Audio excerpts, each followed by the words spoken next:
इसी जंगल में एक कछुआ और बिच्छू रहते थे। दोनों की आपस में गहरी दोस्ती थी। वो सारा दिन इकट्ठे रहते और खूब सैर किया करते थे। इसी जंगल में एक नदी बहती थी। सब जानवर इसी नदी से पानी पीते थे। एक दिन कछुए और बिच्छू ने नदी के पार जाकर सैर करने का फैसला किया और बिच्छू जो के तैर नहीं सकता था, इसीलिए वो कछुए की पीठ पर सवार हो गया।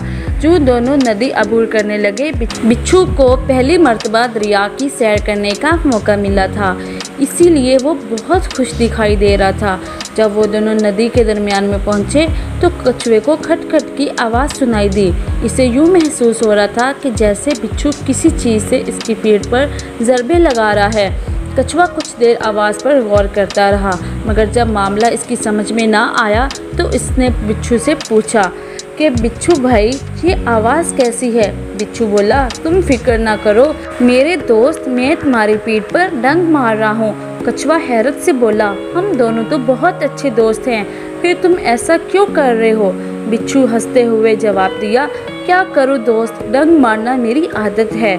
जब कछुए ने बिच्छू की बात सुनी तो इसे बहुत दुख पहुंचा। वो सोचने लगा, बिच्छू मुखलिस दोस्त नहीं है, मैं इससे भलाई कर रहा हूं और ये मुझे नुकसान पहुंचाने पर तुला हुआ है, इसीलिए अब ज़रूरी है कि इस एहसान फरामोश को सबक सिखाया जाए।